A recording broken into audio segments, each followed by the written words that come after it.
Source Nation, join us now for The Pendulum with Dr. Samori Swygert, a platform that encourages the 4Ds of philosophy: discussion, discourse, dialogue, and debate.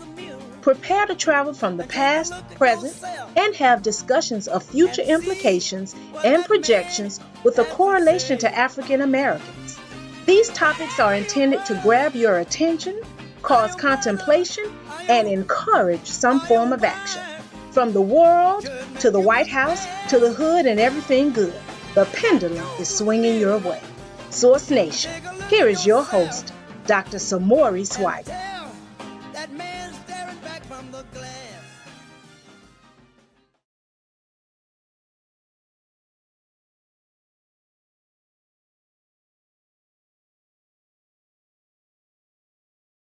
All right. Hello, Source Nation. Once again, I'm wishing you tremendous blessings in health, family, love, career success, and spiritual progress, and the accomplishment of your dreams. Good evening, Source Nation, and welcome to Source Radio Network Live Television. I am Dr. Samori Swygert, your host of The Pendulum, and tonight we have an amazing show. But before I get any further, let me thank our sponsors because they make all this possible. And they are Zuliana Health, Wellness, and Fitness, Paper to Film Productions, Renovations, New Covenant and Praise Worship Center. All right. And if you'd like to advertise on Source Radio Network, our television network, you can contact Kathy B at Kathlyn1971@gmail.com. That's KATHYLYNN 1971@gmail.com. Or Tracy Jeffcoat at gmail.com. That's TRECIEJEFFCOAT@gmail.com. All right. So we're going to get into this. We have a special guest joining the Pendulum today. And this sister has decided to make sure that we recenter and reposition the national discussion. We have too many distractions going on nowadays that don't really apply to what's happening to us domestically. We hear about Kanye West, we hear about Stormy Daniels, we hear about Russia, we hear about what Beyonce did, X, Y, and Z. There's all these different distractions, but in reality, there's some real serious things happening, some egregious atrocities that are permanently impacting generations of people. And so what we're talking about is the Flint water crisis. Now, excuse me, in 2014, they had switched the water source to the Flint River. And if I'm incorrect, my host will definitely correct me. And then in 2016, 2 years later, is when all of the national coverage started stirring up. But before then, it was already infiltrating the homes and the different institutions that Flint residents inhabit and what they patronize, all of that. And lead poisoning is no joke. As a healthcare practitioner, I can tell you lead poisoning will cause tremendous neurotoxicities. Most people that succumb to lead poisoning, one of the things that lead poison mimics is it mimics attention deficit hyperactivity disorder. Lead poisoning will cause a decrease in your cognitive abilities. It can lead to mental retardation. They did a study with Mother Jones that showed how many miscarriages have occurred in Flint since this. So this is serious stuff, you know? And so, you know, we're blessed to have a sister that decided to assert and insert herself into one of the meetings and find out what's going on in Flint.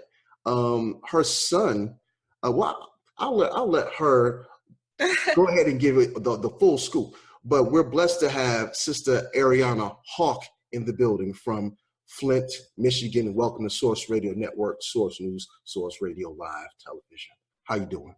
I'm fine. Thank you for having me again, and thank you for even thinking about Flint and talking about us and keeping us in your prayers. Mm-hmm. Good.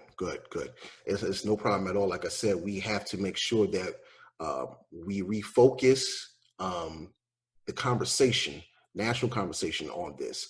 People are still being hurt generations day after day, and nothing has been fixed. So, out the break, just how long have you been? Were you born and raised in Flint, or have you moved there recently? Or Yep, I was born and raised in Flint. I left Flint probably roughly I've been here my whole life. I've only been gone probably roughly 2 years. Mm-hmm. And when I got back to Flint, that's when everything started with me, 2014 in January. Mm-hmm. Okay. So, for those that are here now, and then, when we post it to our live network and everything, just give us a little background from what you know, how this whole thing came about. This whole Flint water crisis. Okay, well, I moved back to Flint in January of 2014. Mm-hmm. April of 2014, was when the switch was made. During that time, from April to roughly July, as a resident in Flint, like I was noticing the water was different colors, the smell. But keep in mind, I grew up in Flint, and we were always told that river was toxic water from our mothers and their mothers. That river has always been a dump site for the factories and for, local people. They dump things, cars, everything has been in that river. So growing up, we already knew like that can't be safe enough to drink. And for them to switch it, we was like, wow, we thought it was a joke. In all honesty, a lot of people thought like they really not going to do it. So for them to do it, and then it was like immediately they were issuing boil advisories. Immediately they were telling people, don't drink this water without boiling it. Like I said, the smells were unbearable. The color, when you boiled it, it was still a thick film on top of the water. So it was like, even when you boiled it, you had to skim it. And my mom was so paranoid that she was like, we got to reboil the already boiled water. This was going on well up until September of 2014. And it was like, okay, people started getting an outrage about it now, because we were all like, what is going on with the water? And y'all steady just telling us, just boil it, it's okay. And we like, no, but, as a parent, I started to notice things in my son. And it was like, this is roughly July. It was beginning to be summertime. So in the summertime, these chemicals, these toxins, this bacteria is higher because it's hot outside. So, I was noticing that my son was like getting these, like, it listed like blisters on him. And I was wondering like, where was it coming from? And the doctors was like, oh, it's just normal eczema. And it was like, okay, so we thinking that's what it really was. So then I started to like do my own little like, okay, well, I'm gonna take him to a dermatologist and let them see what's going on with him, because apparently it's something else wrong, And I was like noticing Sincere, when he took a bath, he would always cry. He would always cry, and it would be like this, like cry, like a cry. It wasn't a cry like, mommy, this water is too hot. It's a cry like something is not right, Right, and it was, I started to think as a parent, like, what am I doing wrong? So, I switched out soaps and, I tried everything all clear, and it was still something was wrong. He was not liking to bath. So when I started telling his doctors that, and they were like already asking, are you guys living in Flint? Like this became a question with the doctors. Are you consuming the Flint water? Are you consuming, or are you bathing? This is a routine question that they asking now. So now that they're asking me these questions, like, well, what's wrong with the water? Well, we don't know. We just know that, something ain't right, So then the doctors was like, let's just not bathe Sincere. So this is like roughly September when we got this, don't bathe him and see how it works. And it worked. When we didn't bath him, he didn't complain. When we put him in the tub, he started to burn. His skin started to blister up. It got worse. Like it was looking like as if he was being infected. Like it was like, it was the grossest look ever. As a parent, I was like, something ain't right with my babes. Right. And, that's when I got involved. And then like 2015 came around, late in 2015 is when the lead exposure came to forefront. We have been already drinking the water now for almost a year and a half before we knew that it was lead in the water. So now we freaking out. I'm freaking out. Every parent, every citizen, every person, every restaurant, everybody is in an uproar because we've been drinking lead tainted water for a year and a half, and you guys come tell us in 2015 at a decide, okay, this is critical to tell the people now. Now it's critical. After we've had people who died from Legionella, we have people who are suffering with hair loss and, you know, all these traumatic things. And then now you come out and say, okay, y'all not tripping. It's not in your head no more. It's actually something in the water. Right, right. You know, so this is deep. It's crazy too. And one of the things that kind of always gets me too is like, you know, the boil advisories. And it's like, one thing I always tell people, like, you know, yeah, it's good, you know, to boil your water, but that only kills bacteria and germs. It doesn't remove lead. It intensifies the lead. It intensifies the absorption of it. That's right. Yes. And that's what I was saying, that's what makes me so frustrated, because, you know, we were doing all these things and we were still putting ourselves in harm's way. To even try to protect ourselves was hurting us even worse. Right, right. Wow. Okay. Now, have you gotten your son tested to see what amounts of lead exposure he's had, or maybe? Yeah. We were actually documented a few times by, you know, national news. We were followed to the health department. I, to this day, still do not know what my son's lead levels were. Because at the time when you were calling, it was like, oh, we're so overwhelmed with everybody that, you know, we can't do it all right now. And then it was like, okay, well, you got to get retested because the original test that you did, oh, they didn't do it right. So now it's putting suspicion in my head. Okay, y'all know that now my son is on the cover of the magazine, or, you know, we've been talking to news media before he had made the cover. We were talking to people. So It's like, okay, so now you're telling the residents that you send out this generated letter that says, hey, your lead levels are low enough to not worry. Don't panic, they're low. But it's like, how are you going to tell me that me and all 5 of my kids and this lady down the street with 6 of her kids and this other lady across the street all have the same lead levels? All of our letters said the same thing. But to us putting common sense together, they could not release those lead levels because that would have sent us into a whole nother state of emergency. Because now you have committed a whole nother crime. Now this is something that has to be contained. They couldn't do that because that was a whole nother problem. Right. So that's why I feel like they sent those generated letters out and they kept us from knowing the exact results, because no one, I mean, people who have had private testing done, they know, but I couldn't afford to have that private testing done. I had to go through my local health department and depend that they would do the right thing. See? So it's deep, you know. Have you noticed any like behavioral or neurological changes in your son since then? I know you're saying when he was bathing, you know, he had like, I guess, like the pain and the irritation. But what about like cognitive or neurological behavioral changes? Have you noticed anything? Yeah, like his behavior wise, like I've been noticing that in my kids that, you know, I had 3 of them that were born, that I raised in the Flint water crisis, that indulged in the water, that were, you know, so I've noticed in Sincere, my daughter and my oldest son, from my oldest son, like just his whole training, his thinking is like totally different.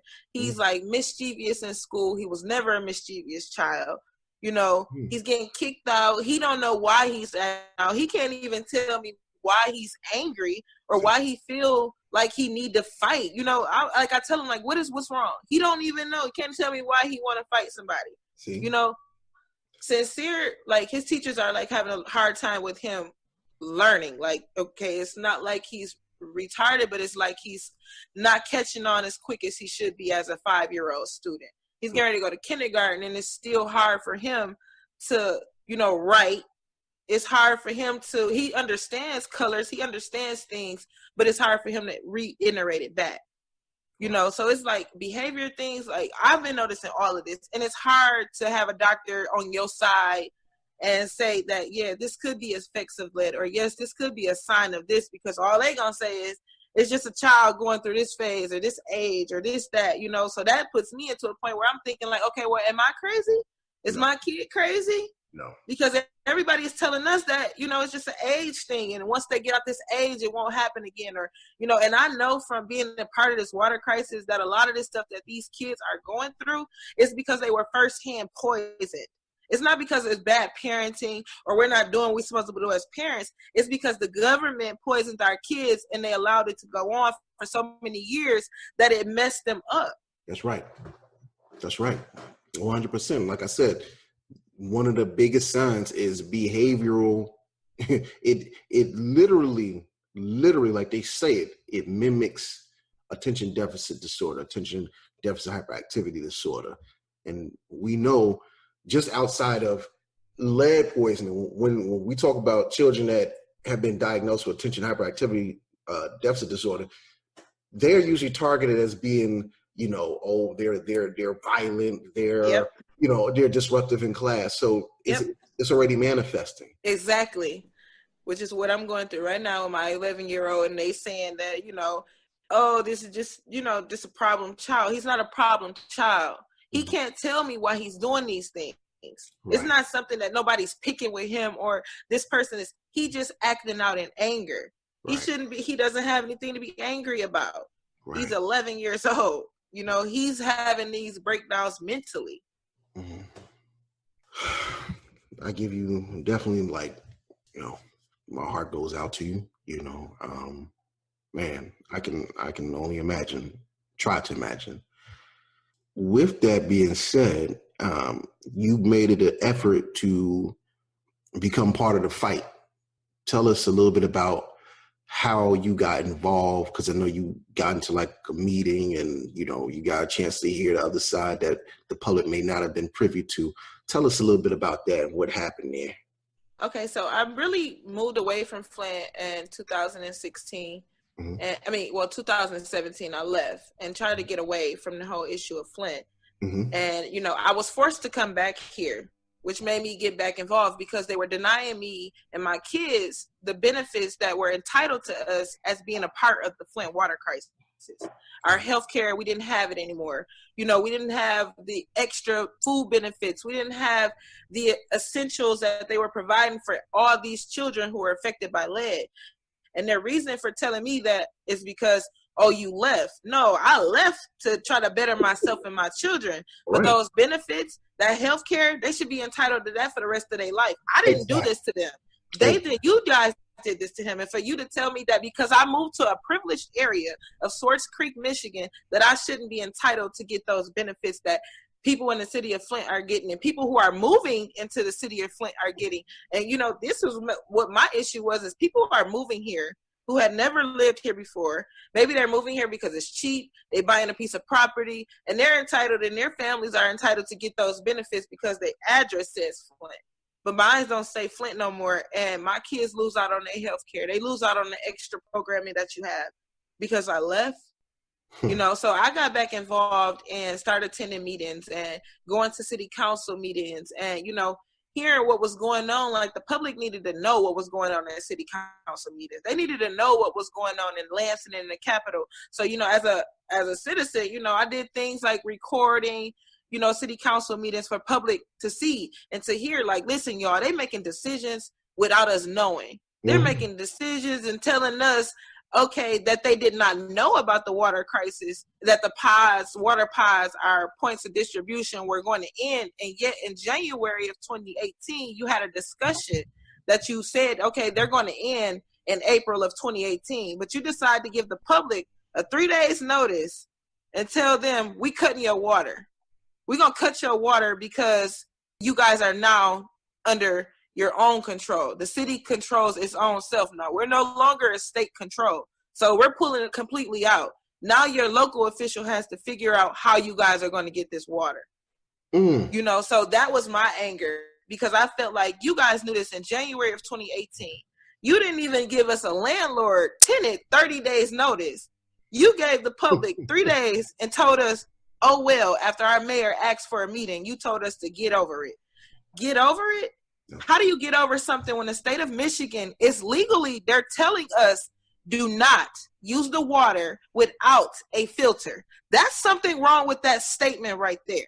Right. Do not use the water without a filter. So that means you cannot go in there and brush your teeth. You cannot go in there and cook with that water. You cannot go in there and do anything with that water.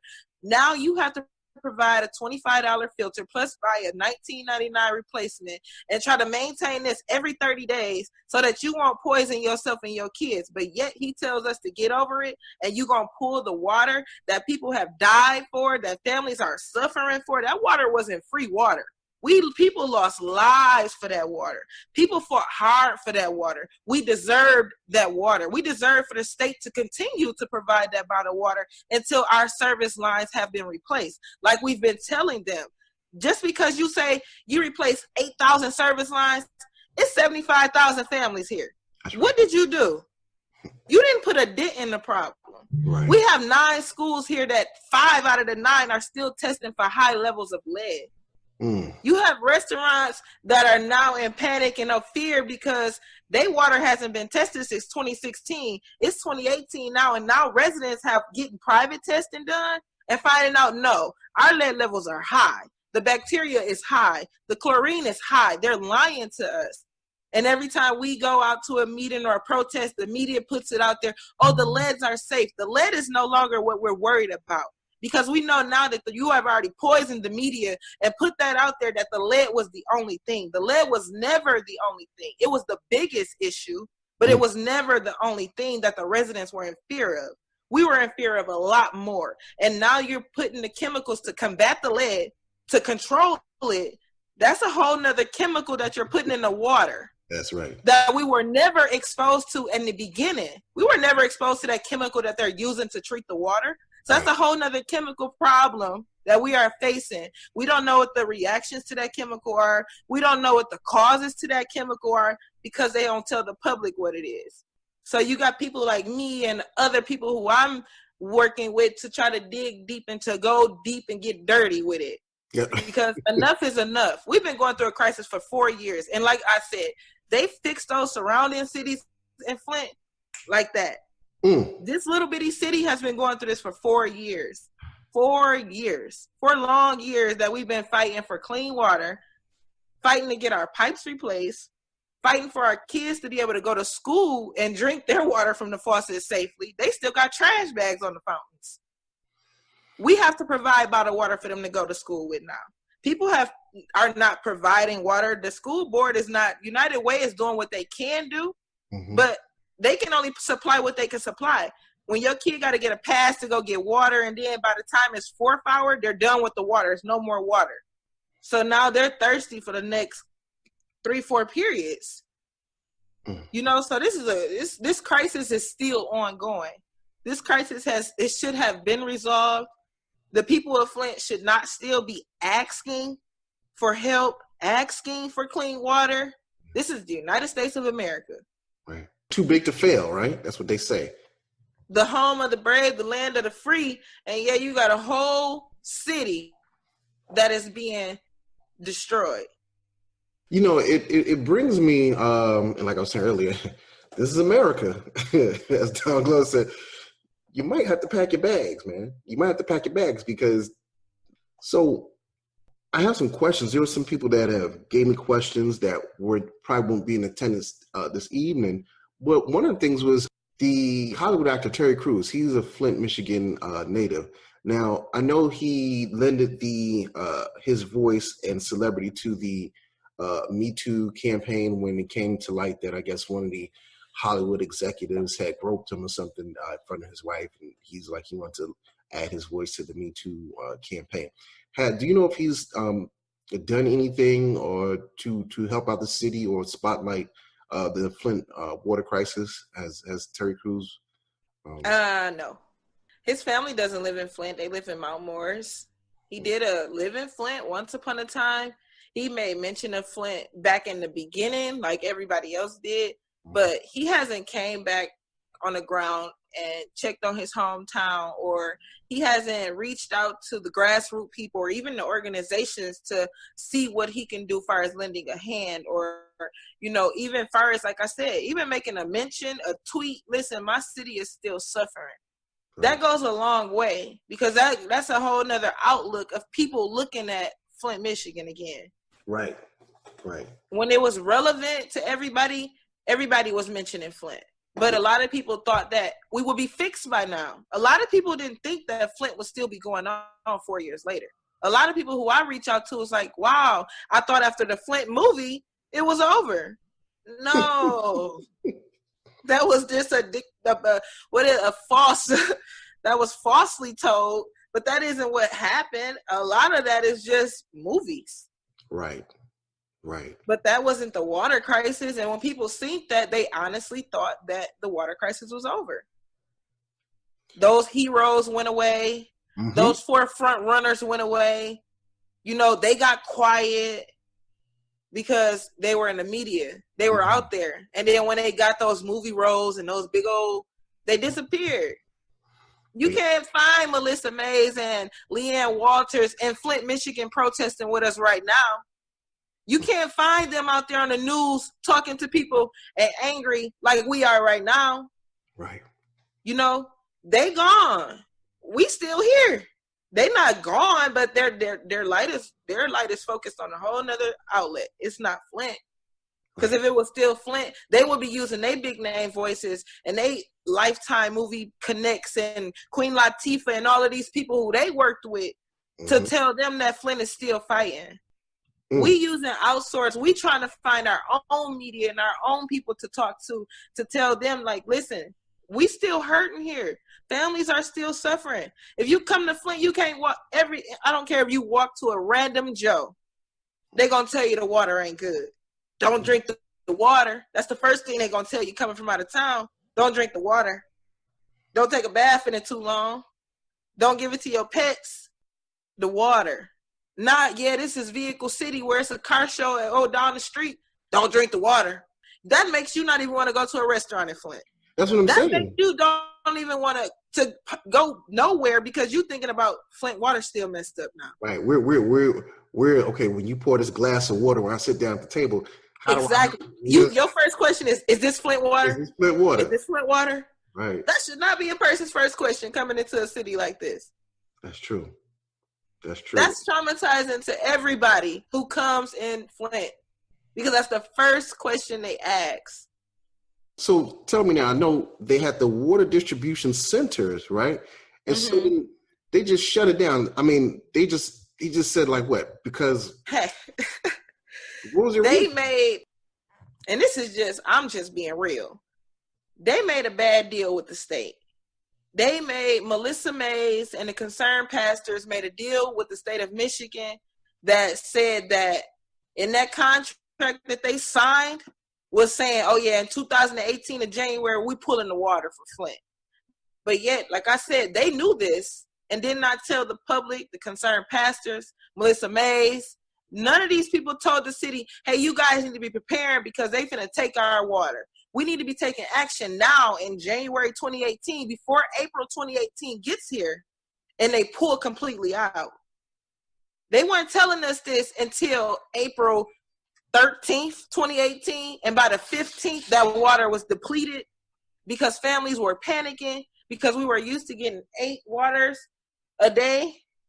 Now, when you say you were getting 8 waters a day, what size or amount was that? Was that like? Okay, 8 24 packs of water. Okay. So I use, in my household, I have 5 kids and I cook.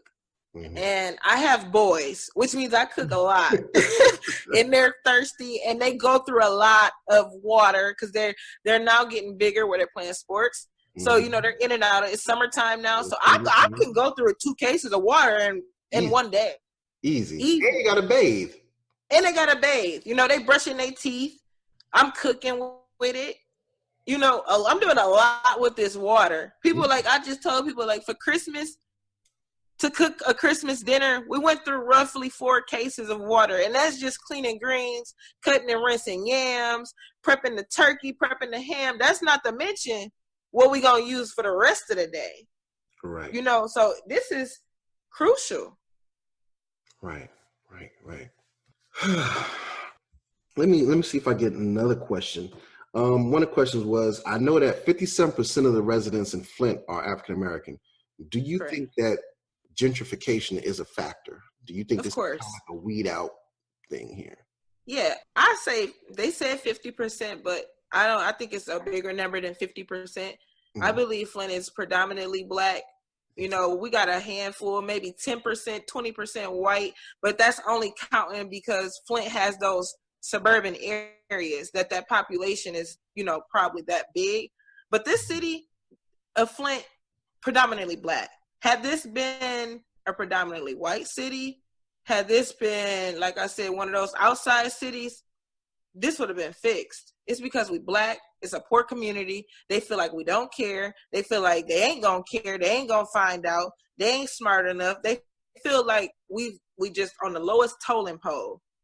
That, you know, oh well, we're gonna do what we're gonna do to them. Right.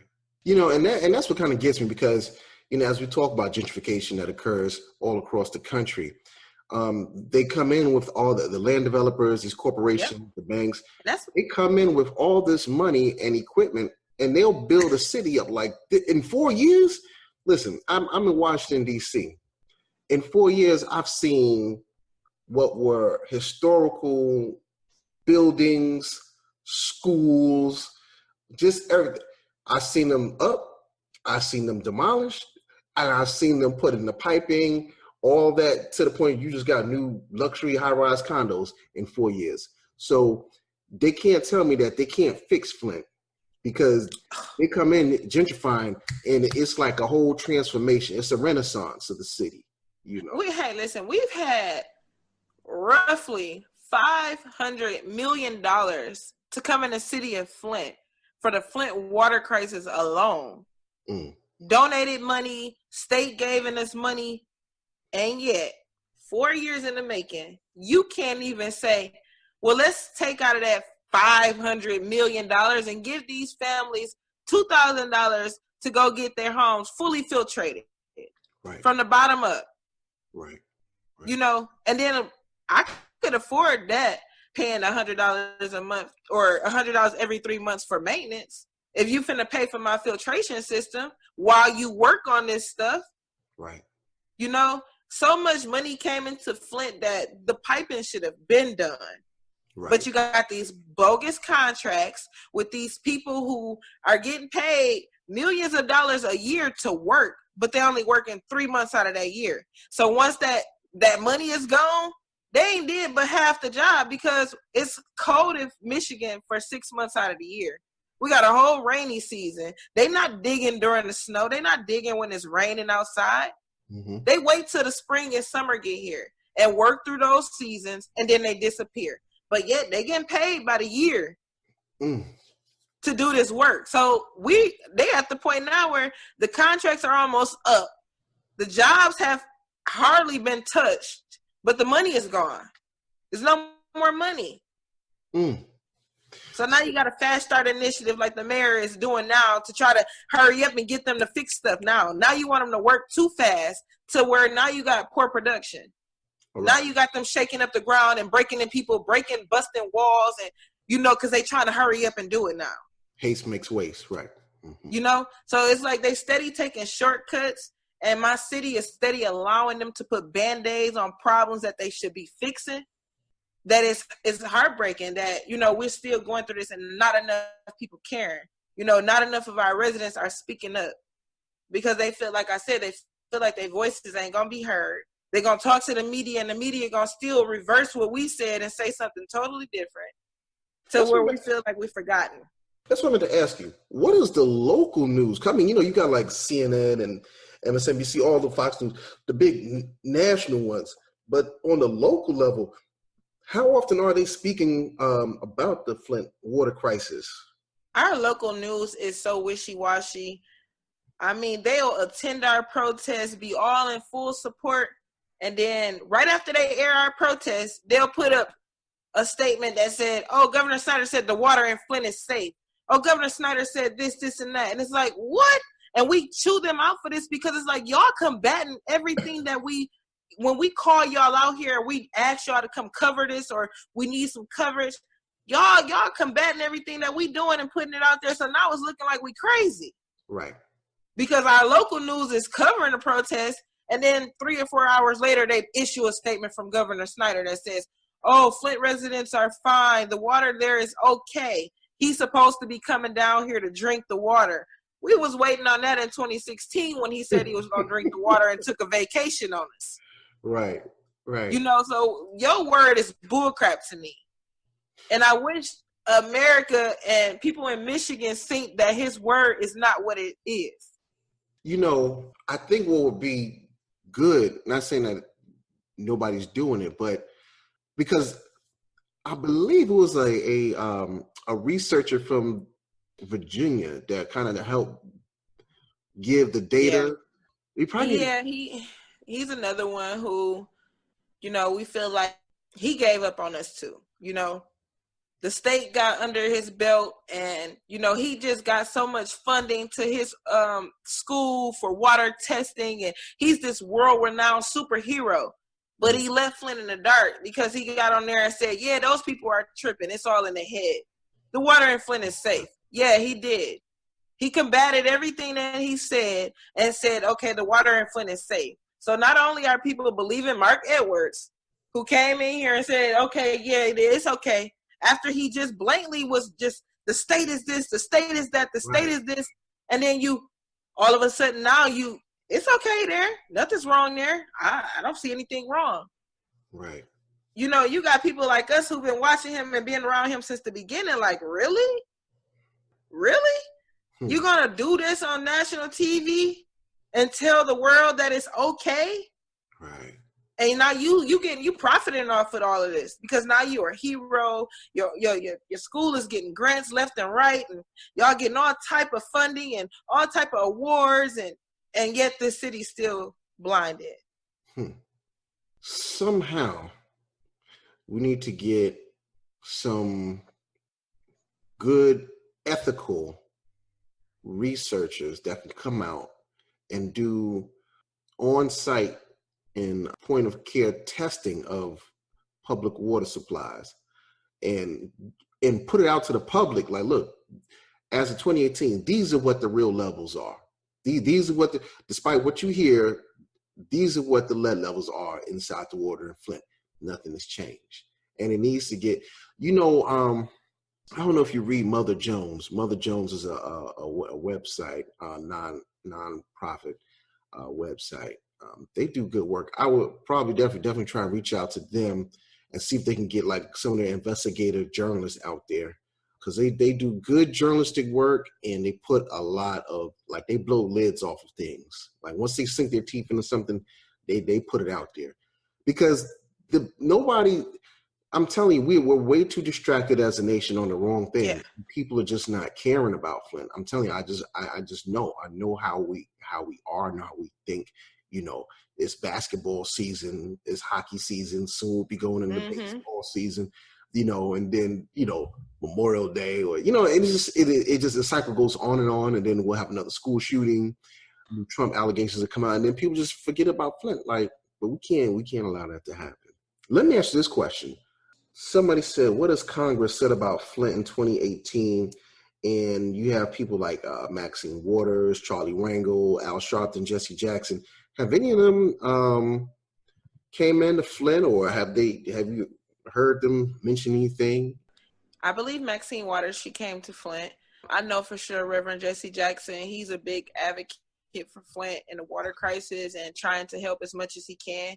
Good. He did just also come and help our mayor with her election recall. And, you know, even when he was here, he made sure that despite that it was a recall, that to say that the water is Flint is still bad. He didn't even want to stay in Flint. That's how bad it was. You know, he didn't want to eat here. He was still like, if the residents is saying it's bad, it's bad. Yeah. You know, so we got those people who are helping us, but it's only so much they can do. Like I said, when you got everything in the media that's more relevant than Flint, you know, to them it's more relevant, but to people, this could happen anywhere. Right. This could happen to your family. This could happen to that family. You know, this could be anywhere.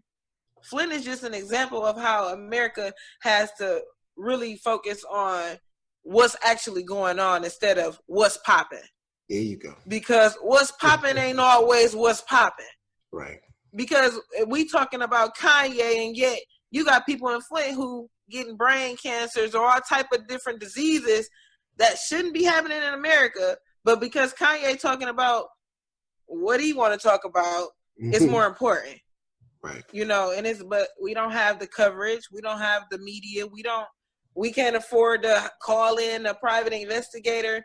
We can't afford to do all of this. So what we using is our voices and doing things like me, stopping I-69, shutting it down, letting them know, hey, listen, I'm from Flint.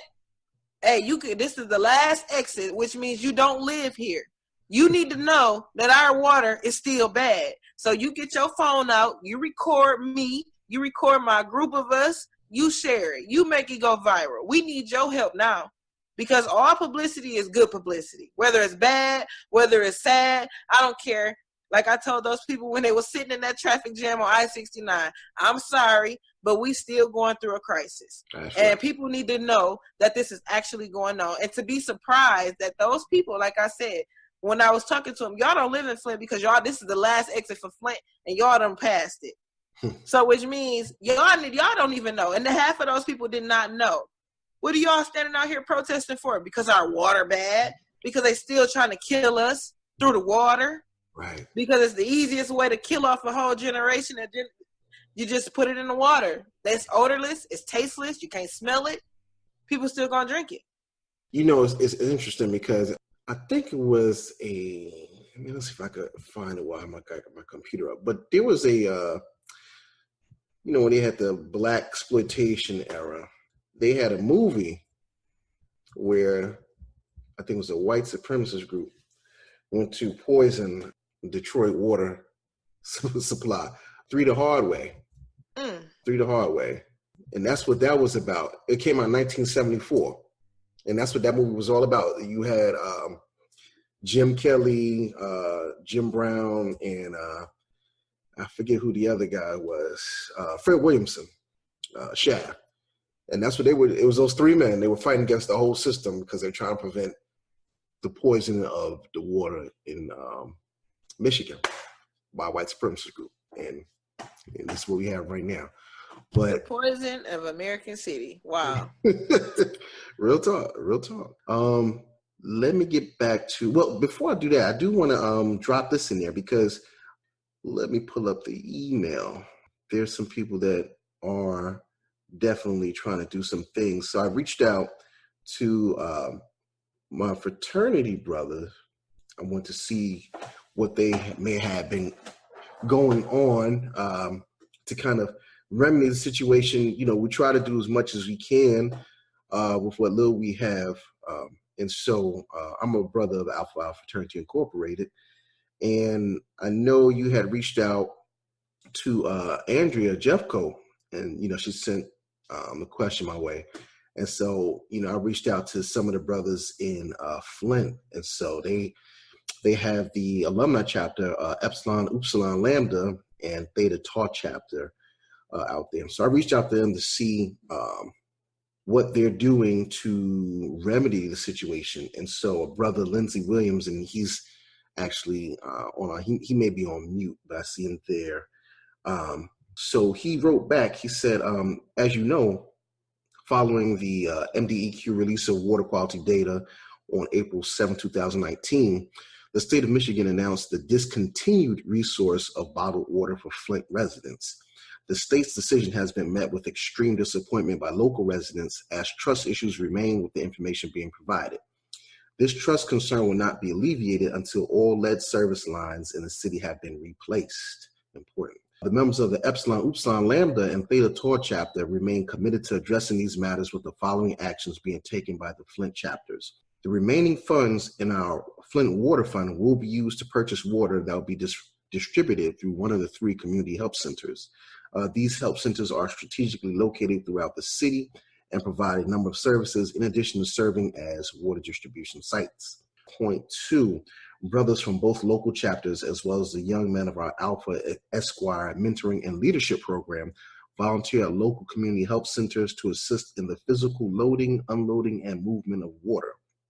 Point 3, recognizing this crisis as a long-term issue, we have raised funds and continue to raise funds to benefit the Flint Child Health and Development Fund. This fund supports charitable organizations that provide aid to children and families with interventions that impact positive health outcomes, including but not limited to immediate response, optimal child health and development, early childhood education, continuous access to a pediatric medical home, access to infant and child behavioral health services, nutrition education and healthy food access, safe and healthy home environments, integrated social services, and research. One of the brothers, the brother that will be heading it is Isaiah Oliver. He's president and CEO of the Community Foundation of Greater Flint, which administers the Flint Child Health and Development Fund. And so the contact number. I know Isaiah very well. Okay, good. So I guess you have his number. I guess if anybody else has questions, they can call 810-767-8270. And his email is ioliver@cfgf.org. And they ask and encourage donors to visit flintkids.org, www.flintkids.org. Click the donate button in the upper right corner to make a contribution. And upon making a donation, we're asking donors indicate Alpha Phi Alpha in the area directly below their email address.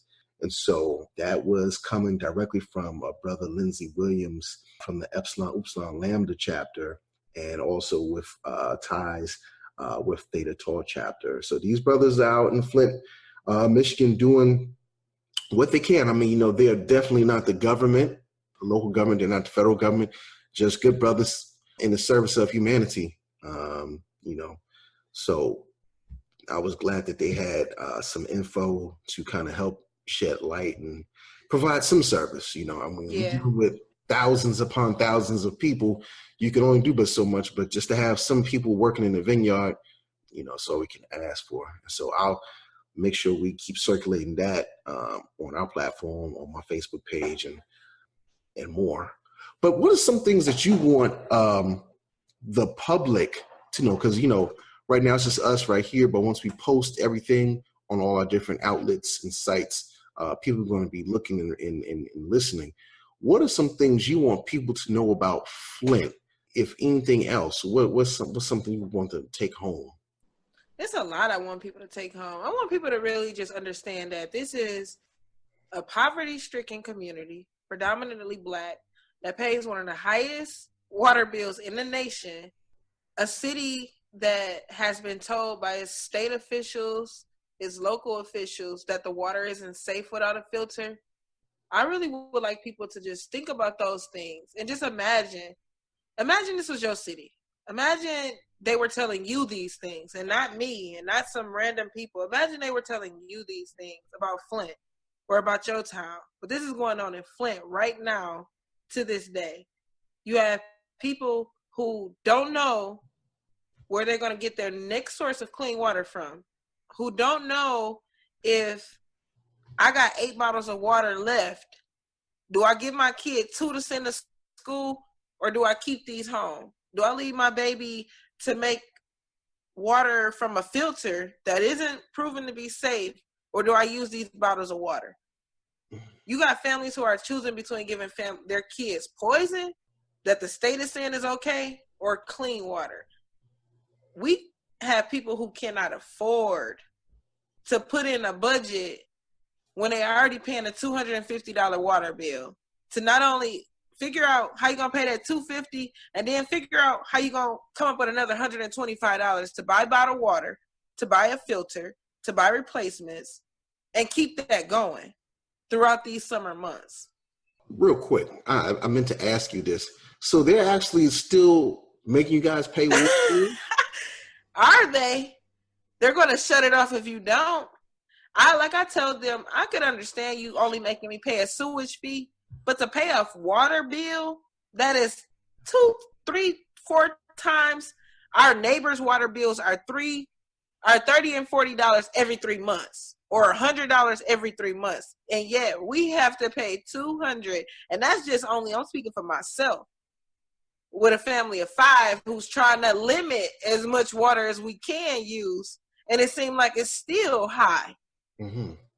We still paying $200 a month on top of, like I said, trying to figure out a water budget now. and other things that we have to come up with because our city ain't got jobs.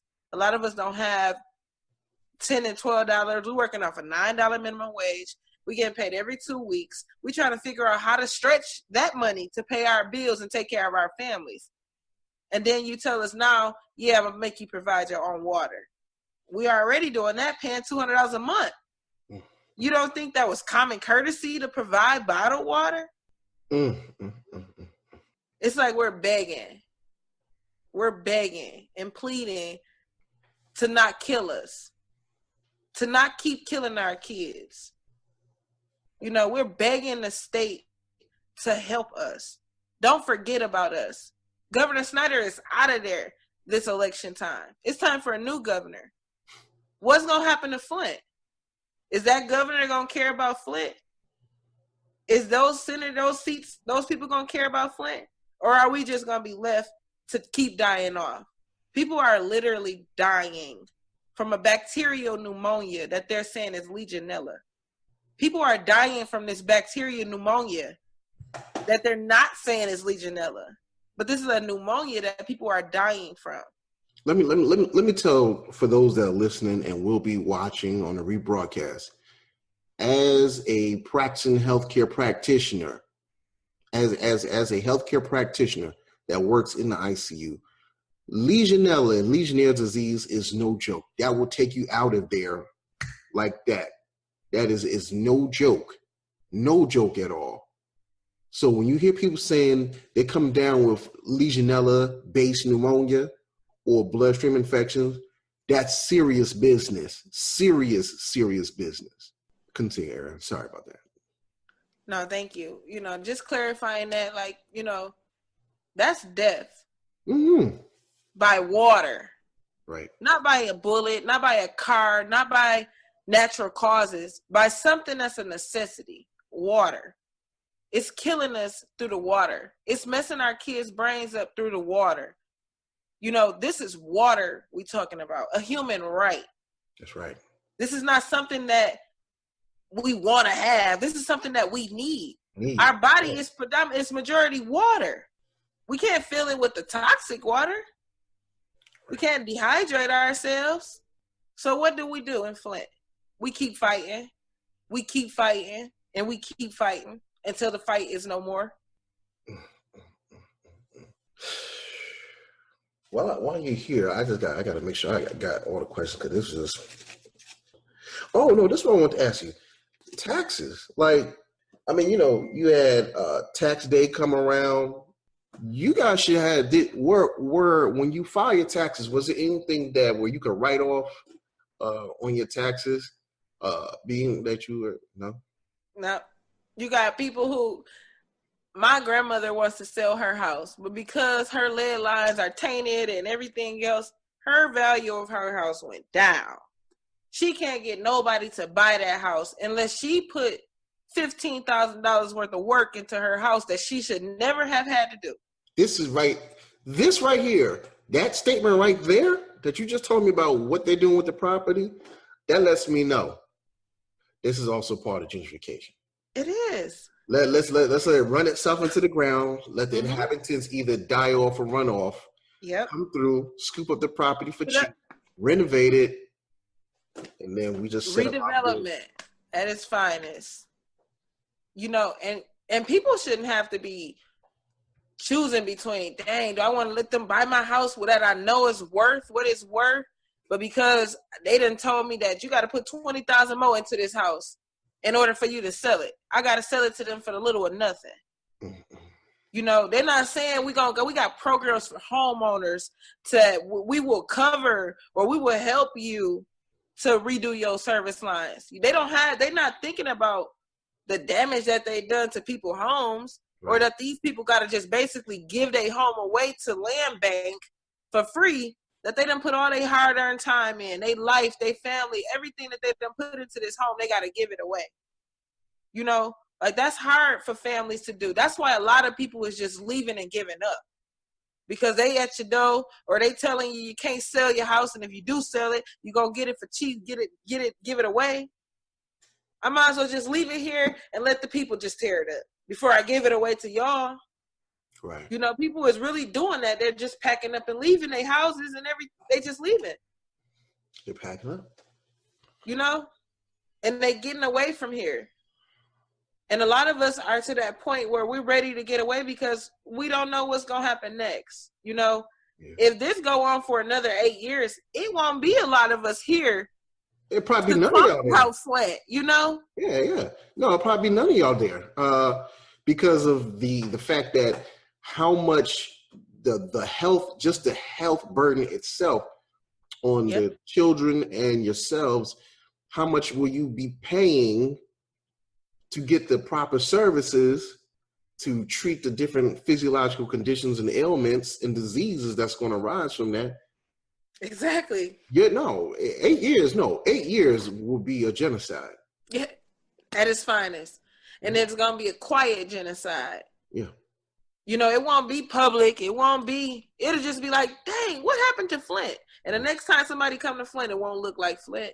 Nope. You won't see those faces in Flint no more.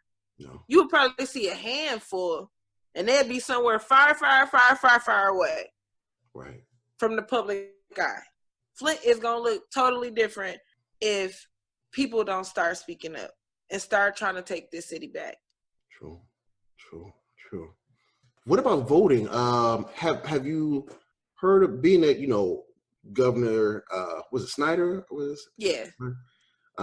Is on his last leg and last run and everything. Have the residents been doing a lot of campaigning? Well, not campaigning, but drives and pushes to just kind of get people registered to, effect some type of political change?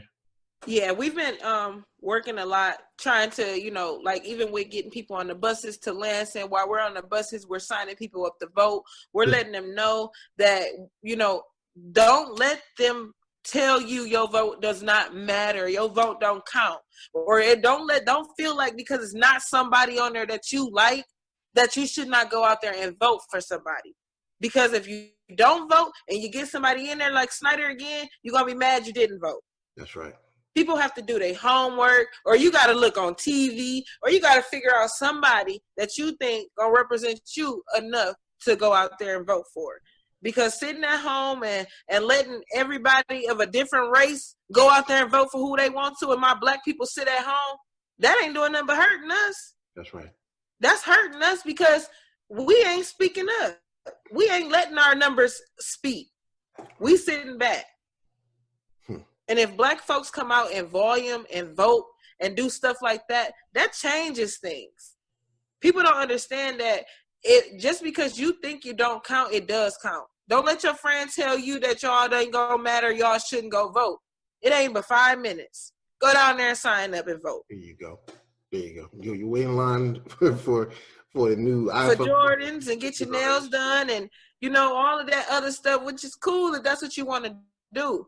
But this is detrimental to you right now, that people get out there and vote. This election that's coming up with Flint and with our governor and with the local and state officials that's up, we need all those bad people out and all the good people in. Right. Wow. Aaron, I have 2 more questions before we head on out of here. Have the churches been doing what have some of the local churches been doing? Have they been pulling their weight or not really? Or we have some good churches out here who have been, doing what they can do and, making sure that they got some water if you need some, or they got filters if you need them. But I'm more disappointed in the concerned pastors as a whole, because your flock is looking to you for help. Your flock is coming to you for answers, and you don't have them. It's not that you got to have all the answers, but you was in those meetings. You should be able to tell. You should have warned your people first, whether it was by word of mouth or I whispered in such and such ear and you go tell them, but it can't come from me. You should have warned your people first, because you knew you were in those meetings and you knew that the deadline was coming. What have you done to prepare your congregation? Do you have funds set up for your congregation? So they can your get congregation baptized? come to you So and get clean water? No.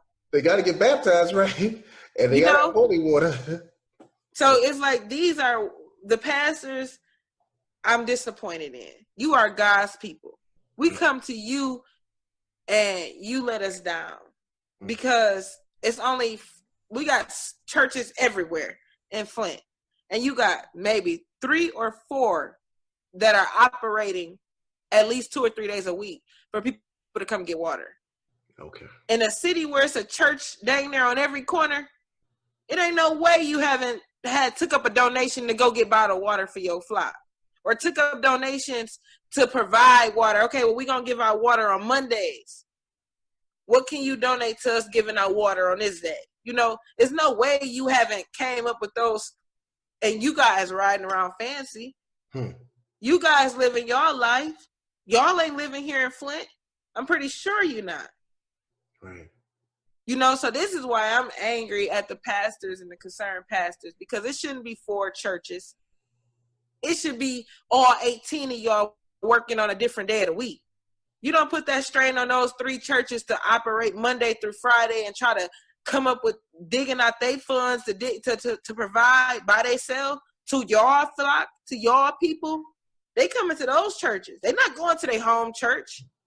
They're not going to Pastor so-and-so who him and his wife got those Lexuses sitting in front of the church.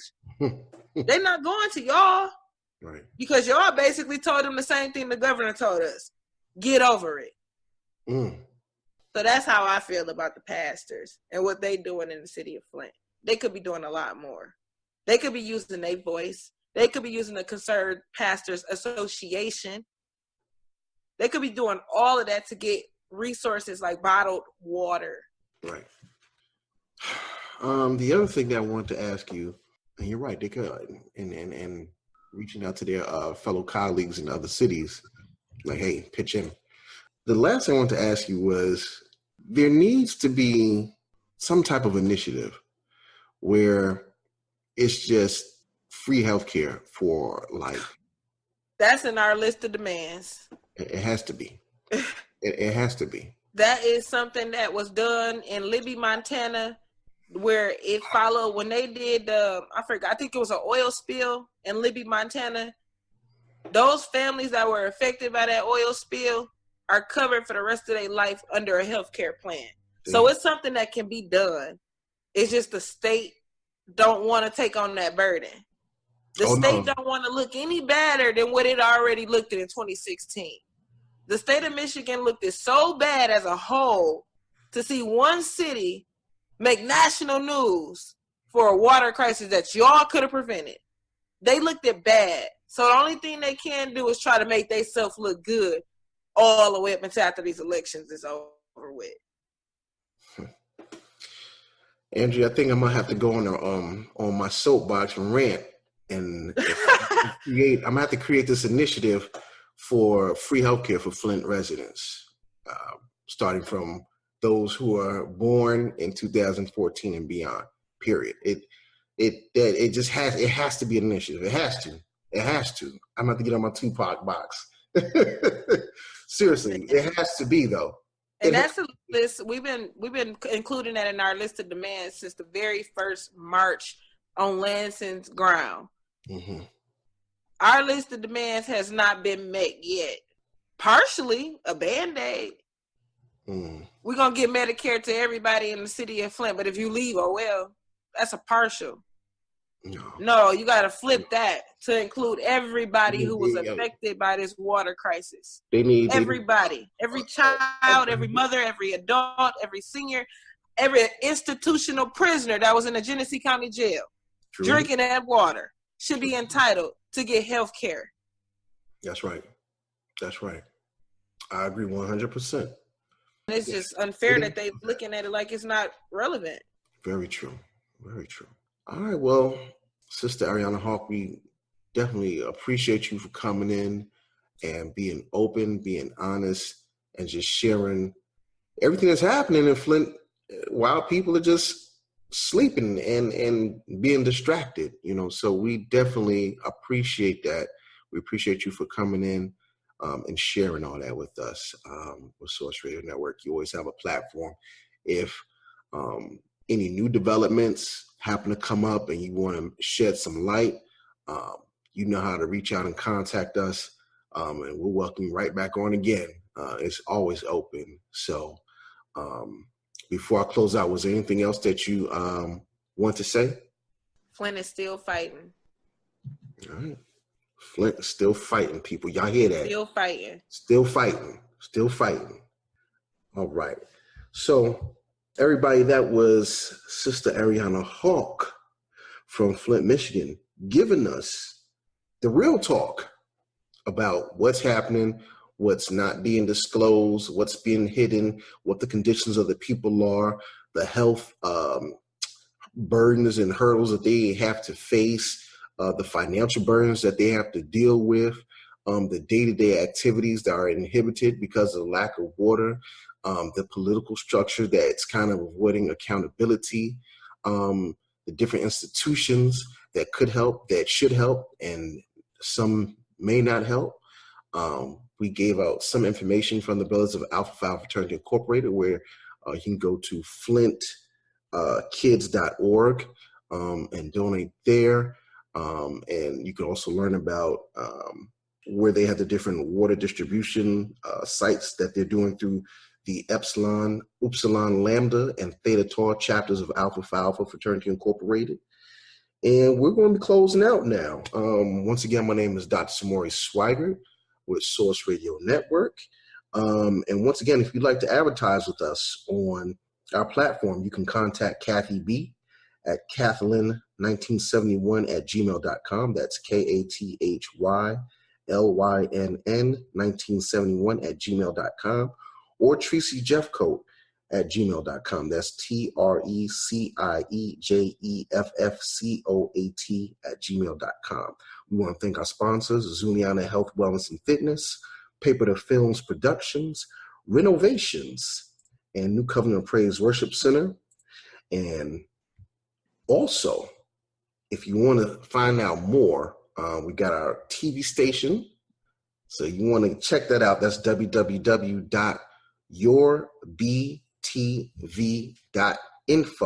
www.yourbtv.info. All right. And you can always reach me on Twitter at DocSwag06. That's DOCSWAGG06 on Twitter. And Samori Swygert on Facebook, YouTube. You can type in my name and see a lot of different videos, blogs, and things that I've done. So with that said, Source Radio, Source Nation, we're out of here. Thank you to Ariana Hawk for blessing us with your time, attention, and testimony. And Sister Andrea Jeffcoat for being co-piloting and making sure everything is right. So with that being said, everybody, we are out of here. Y'all have a good evening. You too. All right.